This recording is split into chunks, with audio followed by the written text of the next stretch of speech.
Hey there, ladies and gentlemen, and welcome to my review of Injustice: Gods Among Us, Chapter 34. So this is probably going to be one of the biggest, three-parter, issues that we're ever going to see. Especially, I'm basing this all on the cover and what I've seen from the actual issue. This issue was, of course, written by Tom Taylor with art by Mike Miller. Let's get into the comic. So the comic opens with what we picked up last chapter, with Superman just beating the life out of Green Arrow, and he hits him with one punch, and then you can feel that punch, like he's fucking pissed. He goes back for that one punch, and then he's stopped by Martha Kent.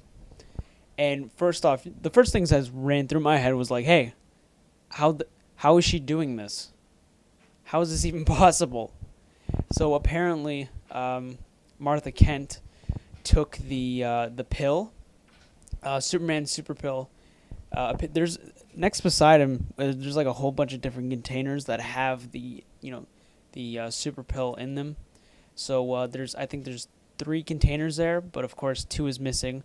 The one that Martha Kent has. So she basically stops him. He notices that the pills are gone. He starts freaking out. He knows that Green Arrow, or Batman has it. I don't think he knows that Green Arrow in the last chapter strapped it onto an arrow, shot it out of the cave.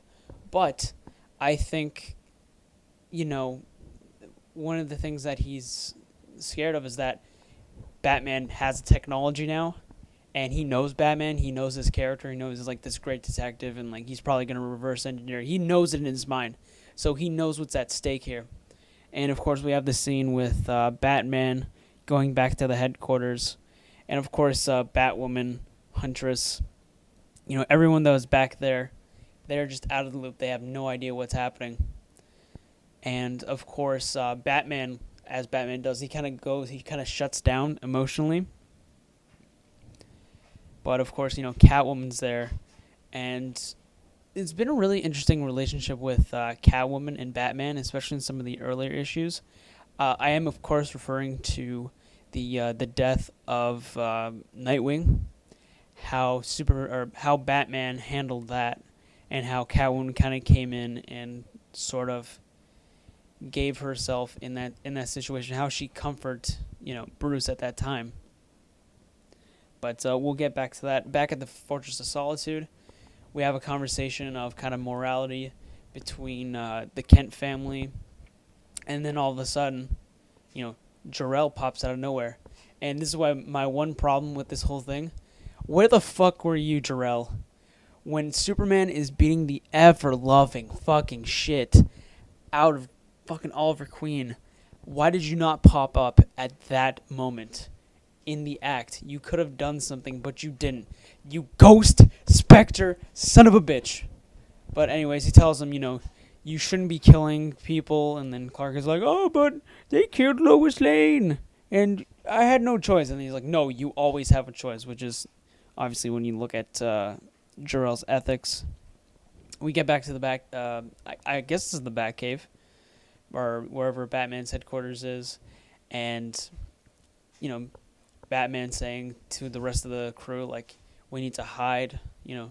Superman is not the man we know and love. He is just he's a completely different person. And Catwoman, obviously being, having her feelings towards Bruce, tells him that he's not this, like, indestructible force of nature. She has seen under the curtains of, the man who makes the bat. Bruce Wayne, he's this, especially after Nightwing's death, he is just this angry, just pissed off individual. So Batman does the only thing Batman can do, kisses her, tells him that he's sorry, and then he's like, oh, your breath smells, and then he sprays it with it. No, it's not gal gas.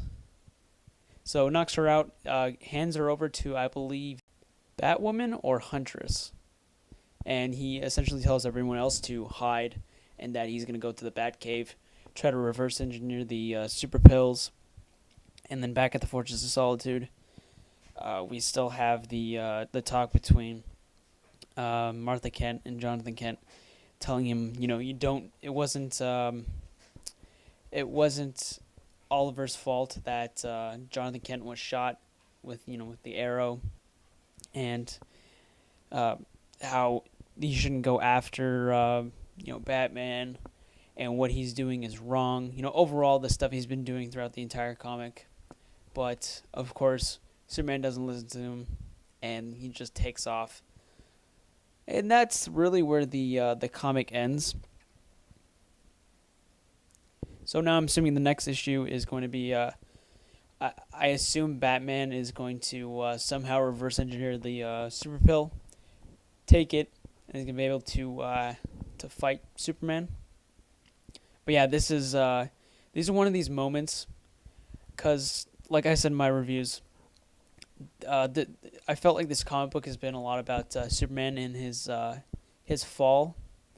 This is a really big kind of thing, because now he's going after his best friend, and in some cases his partner. So it's almost as if the Superman that once was is almost about to die. He is almost about to turn into regime Superman that we see from the video game. So he is so close to getting off that tipping point. Some would argue that he completely crossed that tipping point when he killed Green Arrow. But for me, I think, especially from the cover, there's going to be some shit going down in the next comic, the next chapter. I'm super excited. Something I really liked about this issue, actually everything was really good. What it lacked in action, it made up for really good dialogue. And plus the art was really great. I like Mike Miller. Excellent job. I'm going to give Injustice Gods Among Us a 5 out of 5. Yeah. I actually really enjoyed it this week. And things are definitely... things are getting pretty serious. Shit's about to hit the fan hard.